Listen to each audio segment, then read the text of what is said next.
Բարի երեկո եւ բարի գալուստ հայկական ժամանակ տաղավարում զրուցելու եմ Հանուն Հանրապետության կուսակցության նախագահ Արման Բաբաջանյանի հետ։ Բարև ձեզ, պարոն Բաբաջանյան։ Շատ բարև ձեզ։ Պարոն Բաբաջանյան, օրերս վարչապետ Նիկոլ Փաշինյանը հայտարարեց, որ Ռոբերտ Քոչարյանի եւ Սերժ Սարգսյանի առաջնորդած ուժերը 2026 թվականի խորհրդարանում պիտի տեղ չունենան։ Դուք ինչպես եք հասկացել այդ հայտարարությունը։ Դա պարզապես քաղաքական հայտարարություն է, թե դրան հետևելու են նաեւ իրավական գործընթացներ եւ դա նաեւ ակնարկեր դրա մասին։ Բացի իրավական գործընթացները, կարծում եմ նախ պիտի քաղաքական հստակ որոշում կայացվի, հստակ կամք դրսևորվի եւ ազգային ժողովը պիտի համապատասխան գործիքներ մշակի, որոնք անհնար կդարձնեն պետության հիմքերին անդառնալի վնասներ հասցրած, հարվածներ հասցրած, ժողովրդավարության թշնամի եւ մարդկանց ուղակի գնդակահարության որոշումներ արձակած քաղաքական շրջանակներին, որոնք նաև մարդու իրավունքների եվրոպական դատարանի սեպտեմբերի 18-ի դատավճռով ուղակի ապացուցված է համարվել, մինչդեռ մեր դատական համակարգում, մեր իրավապահ համակարգում քննչական դեռևս նոր գործողություններ են իրականացվում այսօր այդ մասին լսումներ էին ազգային ժողովում։ Ամեն դեպքում ես վարչապետի ուղերձ հնարավորություն եմ դիտարկում որպես իրապես Հայաստանում քաղաքական առողջ մրցակցություն ապահովելու տեսանկյունից, որովհետև հասկանալիորեն առաջիկա գործընթացներում մենք գիտենք, որ նշյալ շրջանակները, ովքեր անվարան Հայաստանի դեմ ցուցմունք են տալիս, Հայաստանին մեղադրում են պատերազմ հրահրելու մեջ, իրենք որևէ կաշկանդվածություն չունեն այդ ընտրություններում անհնար միջոցներ ուրեմն ծախսել եւ գործարկել, որպեսզի կարողանան առաջիկա ժողովրդավարական գործընթացներին մասնակցելով գալ եւ ջախջախել ժողովրդավարությունը եւ մեր պետության ապագան։ Այս իմաստով ես կարծում եմ ահռելի ուսումնասիրության նյութ կա։ Ռոբերտ Քոչարյանի հայտարարությունները վերջին շրջանի, նրա ամբողջ պաշտոնավարման շրջանը, Սերժ Սարգսյանի պաշտոնավարման շրջանը, նրա հայտարարությունները եւ ընդհանրապես այդ ամբողջ բուրգը Աղվան Հովսեփյան, այդ ժամանակների գլխավոր դատախազ Աղվան Հովսեփյան, նաև կոալիցիայի մաս կազմող քաղաքական ուժերը, ովքեր այսօր էլ շարունակում են կարևոր դերակատարներ մնալ, Դաշնակցություն, Հանրապետական եւ Բարգավաճ Հայաստան ավելի ուշ նրանց միացած օրինաց երկիր։ Հիմա այս տրամաբանությամբ մենք հիմա ահռելի նաև օրինակներ ունենք Գերմանիա, Ֆրանսիա, Ռումինիա, Լեհաստան, Չեխիա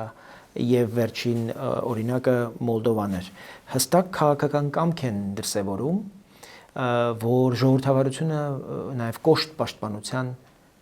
կարիք ունի։ Ֆրանկ Վալտեր Շտայնմայերը Գերմանիայի նախագահը ընդամենը օրեր առաջ մի հրաշալի ելույթ էր ունենում եւ ասում էր, որ ամենաժողովրդական կուսակցությունը այսօր փաստորեն աճ ծայրահեղական այլընտրանք Գերմանիայի համար կուսակցությունն է, որը նախագահի գնահատմամբ անդառնալի հարվածներ է հասցնում պետության Գերմանիայի հիմքերին եւ ժողովրդավարությանը։ Եվ ասում է մենք պիտի բավարար խիզախություն ունենանք, որպես վերջին միջոց, եթե այլ միջոցներ չաշխատեն, պիտի արգելենք այս կուսակցության գործունեությունը։ Այնպես ինչպես գերմանացիները վարվեցին նացիստների հետ։ Չնայեցին նացիստները ունեն ժողովրդականություն թե ոչ, որովհետև նրանց նույնիսկ սահմանափակ թվով քվեն կարող է չափազանց մեծ ավեր գործել մեր պետության համար։ Եվ մենք հասկանում ենք նաև այդ քվեի ծագումը, այդ քվեն ինչ աղբյուրներից է սնվում։ Մենք հասկանում ենք, որ այդ քվեն մեծ մասամբ ապահոված քաղաքացիները նոստալգիա են ապրում նախկին այն ժամանակներին, երբ իրենց անվարան թույլատրվում էր կաշառքով, մարդկանց կեղեքելով ուղղակի ապահովել իրենց կյանքը մեր պետության ապագայի հաշվին։ Եվ այս իմաստով ես շատ պիտի ուզեի, որպեսզի քաղաքական քննարկում սկսվեր վարչապետի նաև այս հայտարարության շուրջ, եւ մենք որպես նաև քաղաքական ուժ համախոհ ենք դրան եւ աջակից ենք եւ պատրաստ ենք նաև համապատասխան աշխատանքներին լծվել, եթե իշխանությունը հանձնառու է այս հայտարարությունը չթողել սոսկ բարի ցանկության այսպես շրջանակում, այլ դրան հաջորդելու են իրապես այնպիսի գործիքներ, որոնք անհնար կդարձնեն ոչ միայն այդ մարդկանց առաջնորդած ուժերին, նաև դրանց հետ աֆիլիացվող քաղաքական Օրինակ, պարոն Բաբաջանյան, օրինակ մեր ձևով Սամվել Կարապետյանի ուժը տեղավորվում է հետո։ Այսինքն ակնհայտ է, չէ, որ այդ մարդիկ ուղիղ առնչություն ունեն եւ այստեղ կարծում եմ պիտի պետությունը մնա իր բարձրության վրա եւ բոլոր նրանք, ովքեր պետության դեմ հանցագործություն են իրականացնում, իսկ մենք սրանց հայտարարություններում, սրանց հարցազրույցներում մի փունջ քրեական գործեր ենք նշмарում եւ եթե իրավապահները իրենց տեղում լինեին եւ Քոչարյանը եւ Սարգսյանը եւ մյուսները ուղղակի այսպես կարծում եմ անվերջանալի քրեական հանցագործությունների շարք է կամ կլինի քաղաքական կամք կարծում եմ լինի, որից կբխի նաև իրավապահ համակարգին սիգնալ կտրվի, ազդանշան կտրվի, որ այլևս ուրեմն պետք է յուրաքանչյուր հանցագործության հետևից գնալ եւ յուրաքանչյուր կատարած այսպես հարվածի հետևից հետամուտ լինել եւ կարծում եմ մենք շատ ավելի առողջ քաղաքական միջավայրում կարող ենք մեկնարկել ընտրական գործընթացները։ Պարոն Բաբաջանյան, տեսեք, մի կողմից ձեր ուժի եւ այլ արտախորհրդարանական ընդդիմադիր ուժերի կողմից կա այդ պահանջը, որ պետք է օրենսդրական մակարդակում գնալ այդ կարգավորումներին եւ օրինակ արգելել նույն Ռոբերտ Քոչարյանի, Սերժ Սարգսյանի մասնակցությունը ընտրություններին, բայց հակառակ կողմից էլ նույն խորհրդարանական ընդդիմությունը, այդ թվում Ռոբերտ Քոչարյանի, Սերժ Սարգսյանի համակիրները պնդում են, որ բռնաճնշումներ են իրենց դեմ, չի կարող ժողովրդավար երկրում այդքան մեծ ճնշումներ իրագործել ընդդիմության ուղղությամբ եւ այսպես շարունակ եւ վաղաշաբաթի օրինակով մենք տեսանք թե նաեւ ինչքան համակիրներ ունեն, այսինքն ընդդիմությունը կրկին իրենց դաշտում ձևավորվեց։ Այսինքն այդ նախկին ներկա դիսկուսի մեջ եթե մտնենք եւ այն ուժերը, որոնք այլընտրանք են հանդիսանում կամ արևմտամետ, եթե այդպես անվանենք, նույն Գյումրու օրինակով, վաղաշաբաթի օրինակով մենք տեսնում ենք, որ այդ անցողիկ շեմը չեն հաղթահարում։ Այստեղ ինչ պիտի հասկանալ, ինչ հետևություններ պիտի անել եւ իշխանությունը այդտեղ լրջագույն վերլուծությունների կարծում եմ առիթ ունի, բայց ինչ վերաբերում է այլընտրանքային առաջարկին, կարծում եմ այդտեղ եւս վերլուծություններ պիտի արվեն։ Մեր գործընկեր Հանրապետություն կուսակցությունը որոշեց միայնակ այդտեղ մասնակցի։ Մենք ընդհանրապես որոշեցինք ձեռնպահ մնալ, որտեղ շատ ավելի կարևոր ենք համարում հիմա մեր ուժերը տեղերում ամրացնելու գործը եւ հանդիպումներ ենք ավելի ինտենսիվ իրականացնում մարզային եւ գյուղական բնակավայրերում, փորձում ենք մեր ծրագրին իրական բովանդակություն հաղորդել, որը մարդկանցից կգա եւ մարդկանցից մենք կստանանք այդ հանձնարարությունները եւ միասնաբար մեր քաղաքացիների հետ այդ աշխատանքը բավական արդյունավետ իրականացնում ենք։ Այն ինչ դուք նկարագրում եք, այո, այդպես է, բայց մենք ունենք նաև կարծում եմ ամբողջովին այլընտրանքային առաջարկ բերելու մեր քաղաքացիներին հրամայական։ Մեծ հաշվով կարծում եմ, որ օրինակ Գյումրիում 70 եւ ավել տոկոս մասնակցությունը նաև այն մասին էր, որ դեռևս ընտրության չգնացած ահռելի պոտենցիալ կա։ Եվ եղած մենյուի մեջ չգտնվեց օրինակ քաղաքական ուժ, որպեսզի մենք կարողանանք 50 եւ ավել գոնե տոկոս մասնակցություն ապահովել այս ընտրություններում։ Հետևաբար իմ կարծիքով առաջարկը, որը կբերեն այլընտրանքային ուժերը նաև գուցե այլ ձևաչափով, այլ մասնակցությամբ, դաշինքով կամ առանց դաշինքի, պիտի ավելի միտված լինի շեշտը դնել այն 61%-ի վրա, որոնք շարունակում են մերժել երկու SBB-ներին։ Դա միջազգային հանրապետական ինստիտուտի անցկացրած վերջին հարցումների համաձայն 61%-ի այդ ընդհանուր բնութագիրն է, որոնք մերժում են բոլոր քաղաքական գործիչներին, բոլոր քաղաքական ուժերին եւ հիասթափված են բոլոր քաղաքական գործընթացներից, չեն պատրաստվում մասնակցել ընտրություններին։ Տեսեք, Էջմիածնում 45%-ը հենց իմ ասացի ապացույցն է։ 20 եւ 20։ Կիսված է, բայց հաղթահարել այս իրավիճակը կարող են այն մնացյալ այն հասարակության հատվածը, որը համառորեն դուրս չի գալիս տնից, համառորեն դեռևս չի տեսնում այնպիսի առաջարկ, որը կարող է բավարարել եւ որը կարող է հաղթահարել այս իրավիճակը։ Պարոն Բաբաջյան, իսկ ծրագրերի պայքարի մասին է այս ամենը, որովհետև դուք ասացիք լինում եք մարզերում, ծրագրերի շուրջ եք զրույցներ ունենում, մենք նույն վաղաշաբաթում տեսանք, թե ինչպես է օրինակ ընդդիմությունը, այսպես ասած, իր կառուցում իր քարոզարշավը, ազգային արժեքներ, եկեղեցու փրկություն այս իշխանություններից իրենց բառերով ասած, ու այսպես շարունակ։ Այսինքն սա ծրագրային պայքարի մասին է։ Համենայնիվս մենք ամեն ինչ ուզում ենք անել, որ դա լինի ծրագրային պայքար եւ այդտեղ առավելապես ուրեմն նաեւ գիտեմ, որ իրավական գործընթացներ են հիմա կաշառքի գործով, այո, կաշառքի գործով կան կասկածներ, այսինքն մենք տեսնում ենք նաեւ իրենց ավանդական պատկերացումների շրջանակում գործելավոճ, ինչը եւս մեզ համար անընդունելի է եւ սա իհարկե պետք է լրջագույնս ուսումնասիրվի եւ դրան պիտի իրավական գնահատական տրվի եւ իհարկե այս իրավիճակը հաղթահարման կարիք ունի եւ կարծում եմ, որ պետության նաեւ եւ մեր բոլորի պարտականությունը ամեն ինչ անել, որպեսզի ընդհանրապես պայքարը եւ մրցակցությունը լինի գաղափարների, ծրագրերի միջև եւ դրա անհրաժեշտությունը մենք ամեն օր տեսնում ենք մարզերում։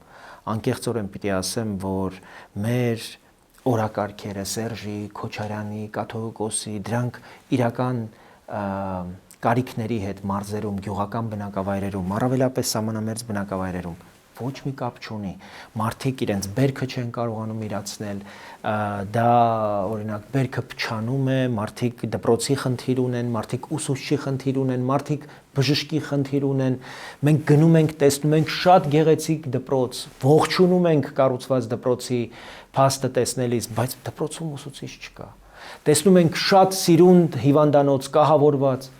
բժիշկ չկա։ Այս հարցերը պիտի լինեն մեր առաջիկա քննարկման առարկան, ինչպես լուծել այս հարցերը, ինչպես մարդկանց հասնել այս կարիքները լուծել, ինչպես գյուղատնտեսությունը որակապես նոր հարթություն տեղափոխել, մարդիկ ինչ որ սահմանափակ թվով հողատարածքներ ունեն, անասնապահությամբ են զբաղվում, խեղդվում են,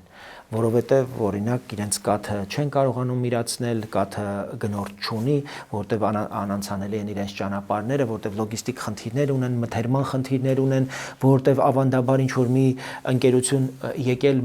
մթերել է, հիմա իրենք արդեն կաթի փոշիով են իրենց կարիքները բավարարում, մի բան, որ նոր փաստորեն պարզվեց, որ 3000 տոննա կաթի փոշի է տարեկան մտնում Հայաստան, որը շատ ավելի մատչելի է դարձնում տնտեսվարողի համար, ուրեմն կաթի հետ աշխատանքը, քան նա գյուղացուց կգնա կվերցնի, որտեղ այդտեղ ծախս կա։ Պետության պարտականությունն է ընդհանրապես կաթ արտադրողներին պաշտպանել։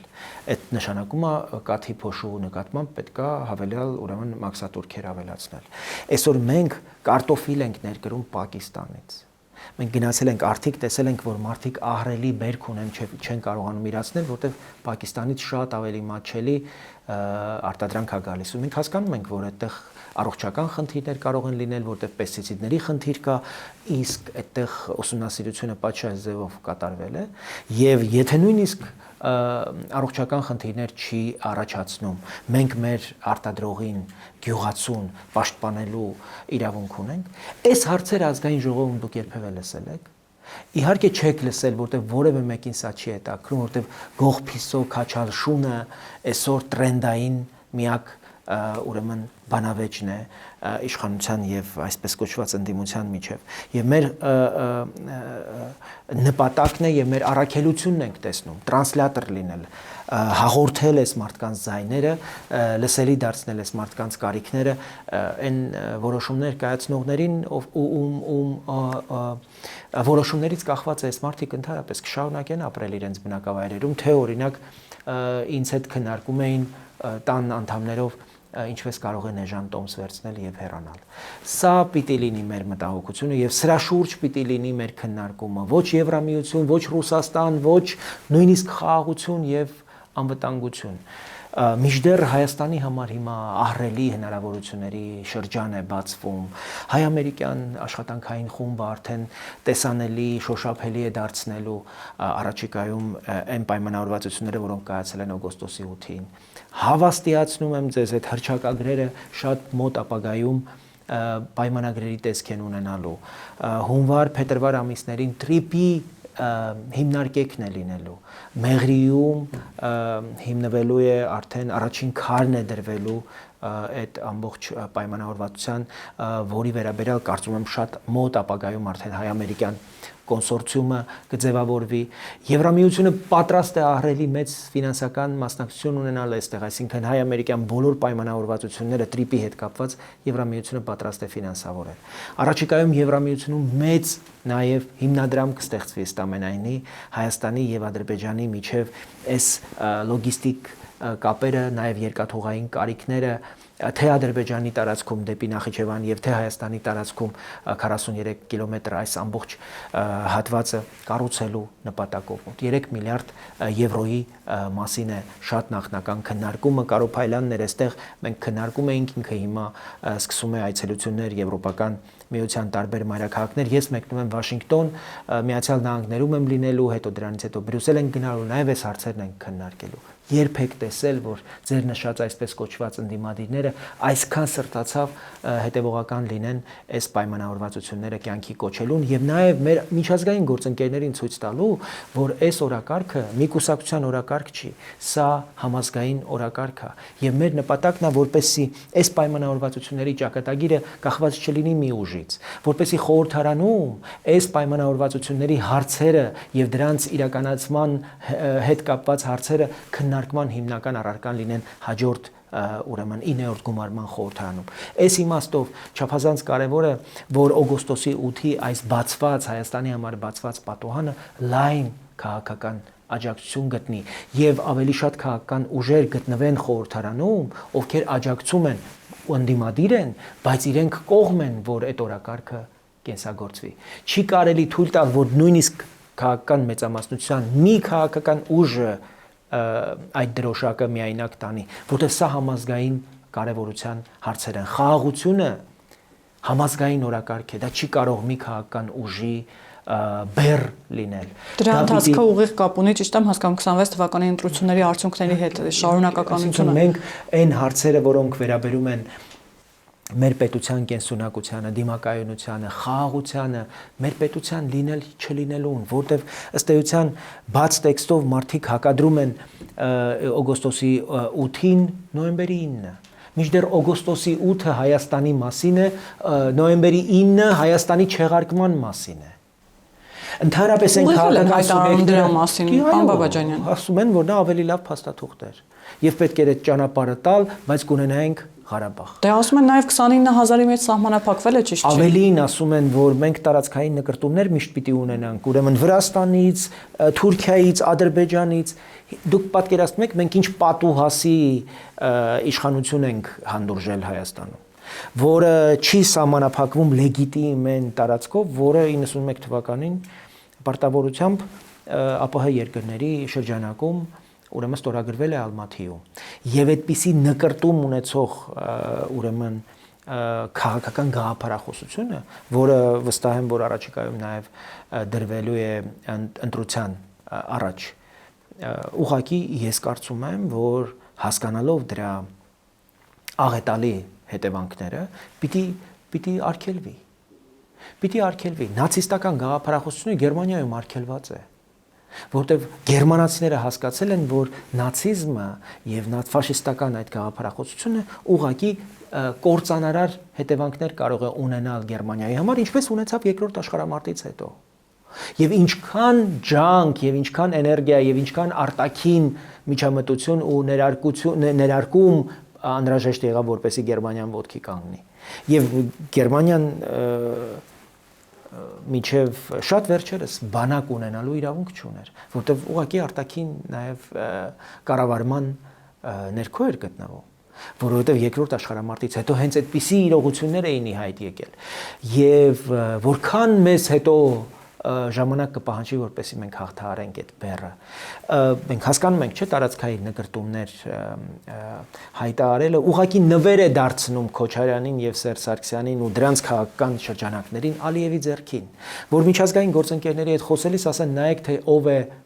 Հայաստանում եղել իշխանություն եւ ով է հավակնում իշխանության։ Հետեւաբար լեգիտիմացնում ենք նաեւ, որ ինքը շարունակի սպառազինվել։ Բանակը շարունակի մարտունակության այն ռեժիմի մեջ պահել, որը անընդհատ մեզ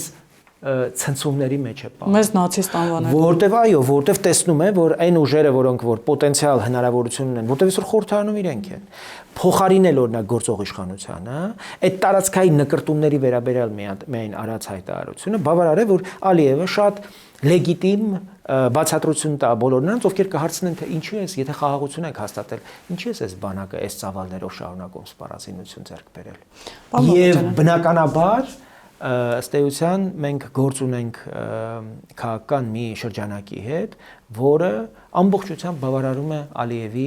Ալիևի ցանկություններին եւ ոչ միայն սպառազինություն ձեռք բերելու, նաեւ ինչ որ պահի, եթե նրանց հաջողվի օրինակ տեսական հաջողության հասնել Հայաստանում քաղաքական գործընթացների արդյունքում հարձակման համար նպաստավոր ելք կարող է լինել Ադրբեջանին։ Իսկ այստեղ սովորաբար հակառակ է թեզն են շրջանառում, որ այս իշխանություններն են շատ հարմար Ադրբեջանի եւ Թուրքիայի համար։ Կոնկրետ Նիկոլ Փաշինյանը եւ քաղաքական այն համաձայնությունները, որոնք Վաշինգտոնում կայացել են, Ալիևի կոկորտին ոսկոր են։ Այ Քոչարյանը իր հայտարարություններով, Սերժ Սարգսյանը իր հայտարարություններով եւ իրենց աջակից քաղաքական ուժերը ուղղակի նվեր են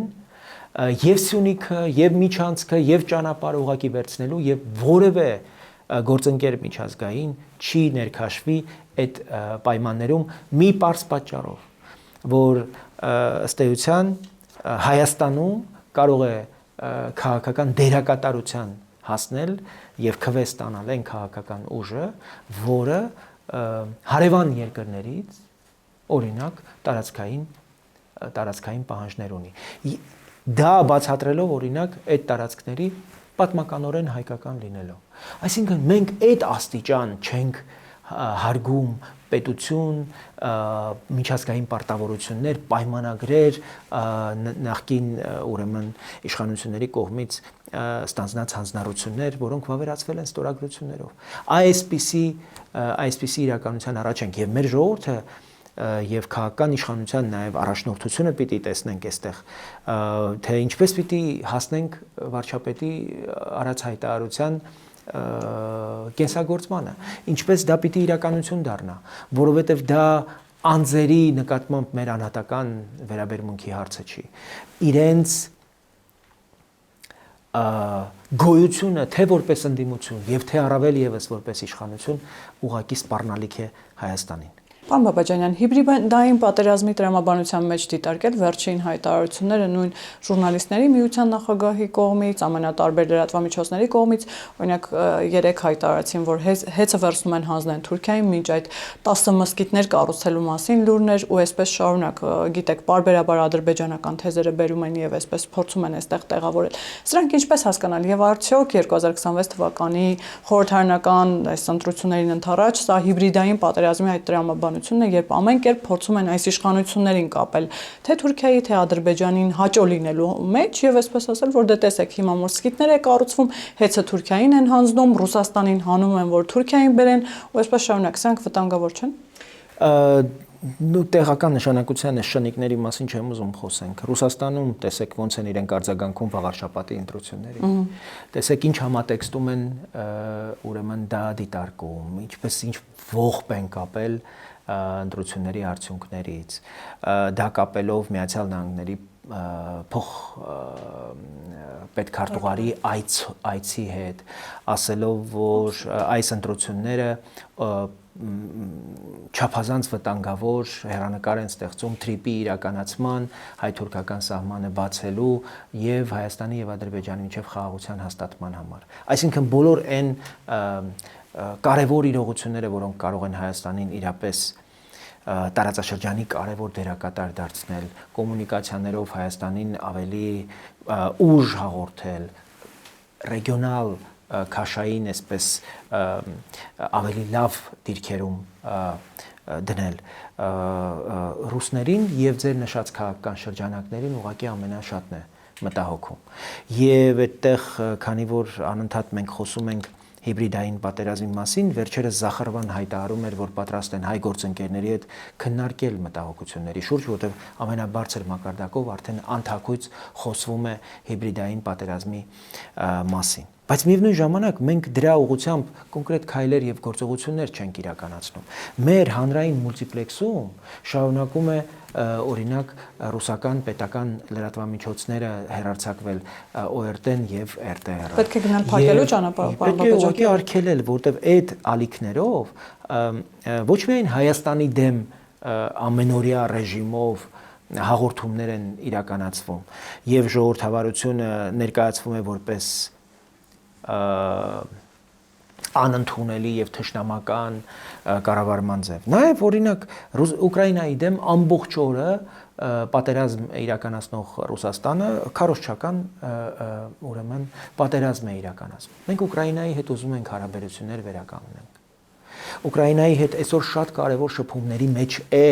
Երևանը, որտեղ մենք հասկանում ենք, որ Ուկրաինան նաեւ Եվրամիություն տանող Հայաստանի համար շատ կարևոր ճանապարհի մի ուղևոր է, որի հետ Հայաստանը պիտի շատ խորքային հարաբերություններ ունենա։ Եվ այս իմաստով դուք հասկանում եք մի ճանապարհ էր տրվել ղազախական ցորեն Հայաստան բերելու համար։ Այդ ռուսական մամուլի վայնասունը դուք տեսել եք, մի բան, որ Հայաստանը ընդամենը փորձում է ուրեմն դիվերսիֆիկացնել իր աղբյուրները։ Ես իհարկե կողմ եմ, որպեսզի Հայաստանը կարողանա նախ ինքնաբավության հարցը լուծել, որտեղ մենք ընդամենը 20% ենք կարողանում մեր ներքին կարիքների ապահովել եւ կարծում եմ, որ հրամայական է, որպեսզի մենք 50%-ի հասնենք նվազագույնը։ Բայց կարծում եմ ոչ միայն Ռուսաստանից Հայաստանը պիտի ներկրի այդ ցորենը, նաեւ Ղազախստանից, Ուկրաինայից, որի վերաբերյալ Ռուսաստանում առանձին այսպես զեկույցներ են հրապարակվում, Կանադայից եւ ինչու ոչ արաբական Եգիպտոսից։ Եգիպտոսում այս տարի ահավոր էժան եւ որակյալ ցորեն է, ցորենի հունձք է ուրեմն ամբարվել եւ սա Հայաստանի համար հնարավորություն է, եթե մենք Թուրքիայից ճանապարհ ունենանք, մենք կկարողանանք այդտեղից էժան ցորեն բերել։ Եվ Ռուսաստանը, փաստորեն, որը պատժամիջոցների տակ է, հիմա իր ցորենի, որը էլի լավ բերք է կարողացել կուտակել, այդ ցորենի ձեռքը կրակն է ընկել եւ ցանկանում է որպեսզի ուրեմն 100%-անոց ուրեմն սպառումը Հայաստանը վերցնի իր վրա, հանձնառություն վերցնի, որ ռուսական ցորենը միայն սպառելու։ Այս քննարկումներն են չափազանց կարևոր, որպեսզի մեր ժողովուրդը ավելի իրականությանը մոտ լինի եւ իր որոշման մեջ, իր ճակատագրական որոշման մեջ լինի ավելի արթուն եւ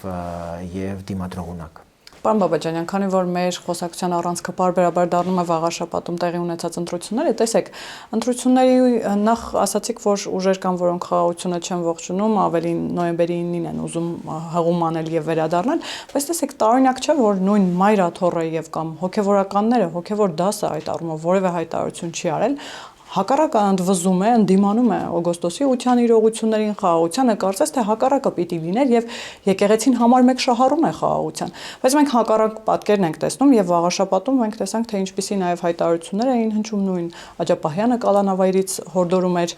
իր բառերով ասած չընտրել այս խունտային, գնալ ճիշտ ճանապարհով, ձայնը տալ ընդդիմադիր որևէ ուժի։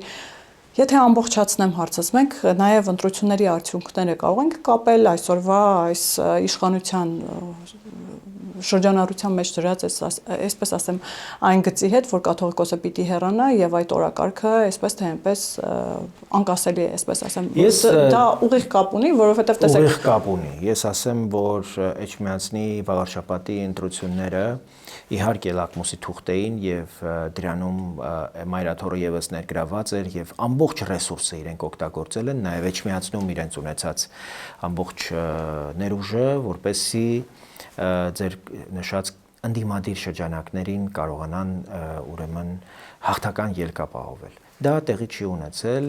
եւ ըստ ամենայնի եւ ամենայն հայոց կաթողիկոսը եւ իրեն սատարող փոքր եպիսկոպոսների փոքրիկ խմբակը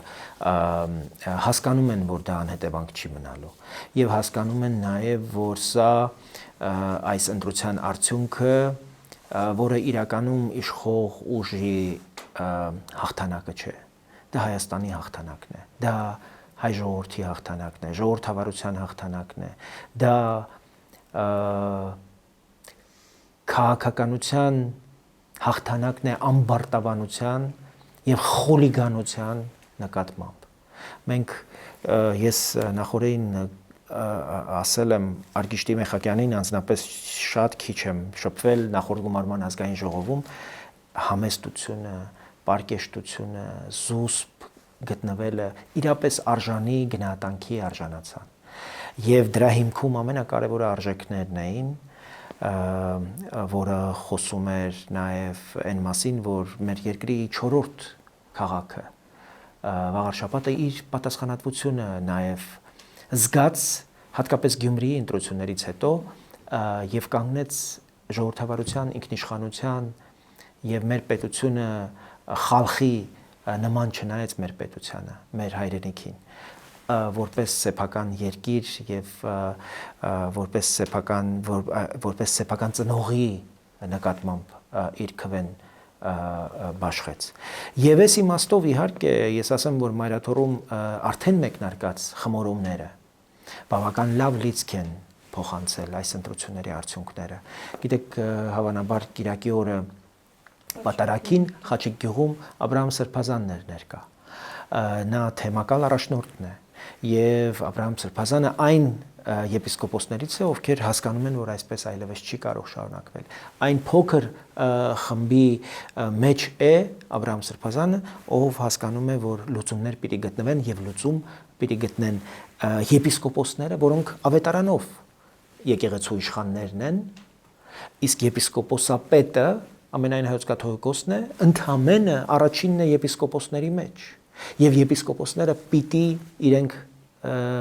նախաձեռնությունը վերցնեն իրենց ձեռքը։ Ես գիտեմ, որ գործընթաց կա, առաջիկայում կլինի հանդիպում վարչապետի հետ եւ կլինի մի նոր ընթացք այս զարգացումներին, որին անպայմանորեն ասեմ, Վաղարշապատի ընտրությունները իրենց ազդեցությունը բերելու են։ Եթե ընտրությունները այլ ելք ունենային, հավատացեք, շատ ավելի դժվար կլիներ հուսալ, որ Մայրաթորում մենք կարող ենք այսպես առողջացման նշաններ տեսնենք։ Հիմա շատ ավելի հավանական է, ես գիտեմ, որ եւ Արշակ Սրբազանն է ուզում կարգը թողնել եւ վեհապարն է ընդդիմանում, հույս ունեմ, որ այս գործընթացները եւ ավելի ստվար խումբը եպիսկոպոսների, իսկ դա կարող է 1 տասնյակից ավել լինել, իրապես նշան կլինի, որ վեհապարը պիտի գնա հանգստի։ Իսկ վեհապարի մոտ այդ ընկալումը կա, որ անդառնալիության կետը արդեն հատվել է եւ ինչ որ մի պահի արդեն պիտի հեռանա, որովհետեւ մենք ամեն դեպքում տեսնում ենք, որ համառ պայքար է գնում եւ ինչ որ մի բանի է սպասում կամ ինչ որ մեկը խնդիրը նա է, պետք է հասկանալ, թե ինչքանով է այս որոշումը կախված բացառապես վեհապարից։ Մենք պիտի հասկանանք արտաքին ազդակներ, արտաքին ինչ գործոններ կան։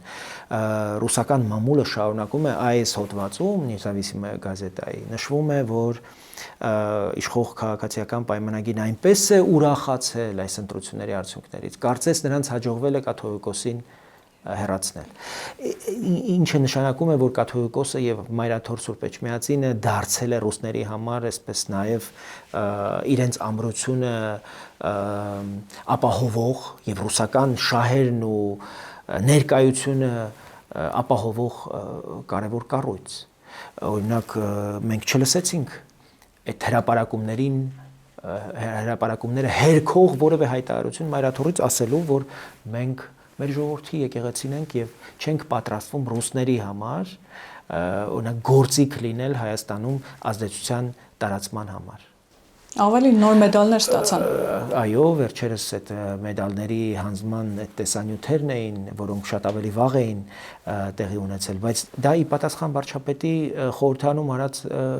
հայտարարությանն էր, որ մարդը ԿԳԲ-ի գործակալ է։ Ու մենք սատարում ենք։ Ու Պուտինն էլ ասում է, այո, մենք գիտենք, մեր գործակալն է, ես էլ նրան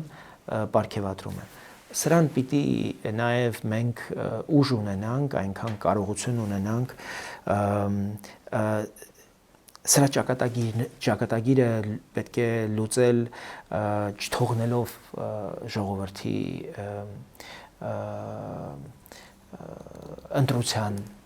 ընտրությանը։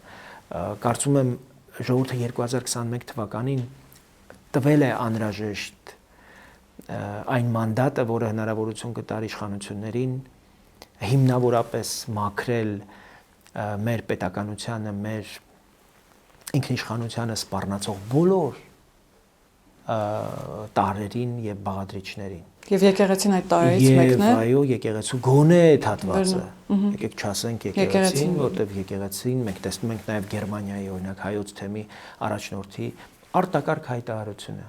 որ որպես քաղաքացի եկեղեցականները կարող են ունենալ դիրքորոշում, բայց եկեղեցին չի կարող կուսակցական դիրքորոշում ունենալ։ Մեր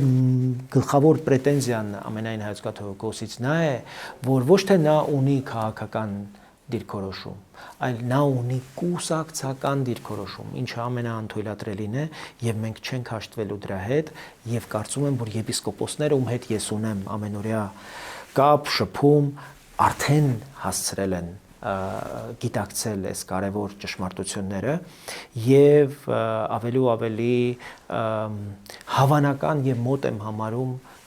հնարավորությունը, որ հենց եպիսկոպոսների ձեռքով հնարավոր կլինի այս հարցին հանգուցալուծում գտնել եւ արժանի տեղապահ ընտրել մի քանի տարով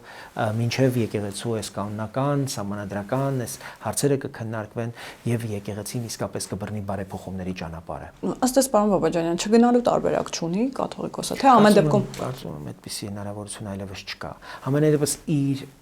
աջակցողների շրջանակը, եթե Արշակ Սրբազանն է եւ Նաթան Սրբազանն է, կներեք, հավատացած եղեք, որ այդ հարցը վճռված է։ Շնորհակալ եմ, պարոն Բաբաջանյան։ Ես եմ շնորհակալ։ Հիշեցնեմ, որ տաղավարում զրուցում էի հանուն Հանրապետության կուսակցության նախագահ Արման Բաբաջանյանի հետ, կհանդիպենք։